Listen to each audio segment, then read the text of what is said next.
Vendimar en tempos da Covid é o novo reto que se enfronta este ano o sector vitivinícola.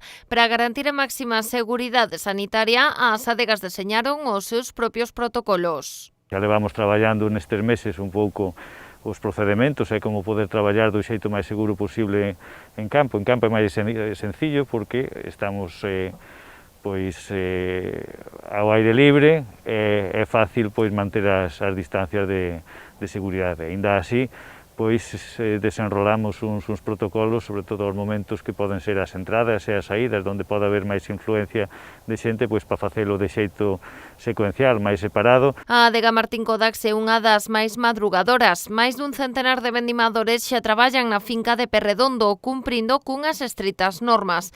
Máscara, xel hidroalcohólico e tomas de temperatura, medidas que se completan coa creación de grupos burbulla. Dispuxemos dos EPIs necesarios, como poden ser as mascarillas, o xel hidroalcohólico, luvas se fixera falta, e despois cada cuadrilla identificámoslo como un peto cun color distinto para que a simple vista as persoas que nos dedicamos a coordinar un pouco estes traballos podamos ver que son os grupos que están compactos e interaccionan o mínimo posible entre eles. Estas normas aplícanse tanto aos traballadores do campo como os que están en adega para a recepción da uva. Neste momento tamén se controlan os contactos co viticultor, minimizándoos todo o posible. Non pode entrar na instalación ningún viticultor que non estea identificado, un único viticultor por cada partida, ten xa o seu a súa liña de traballo, sabe cales son os puntos onde pode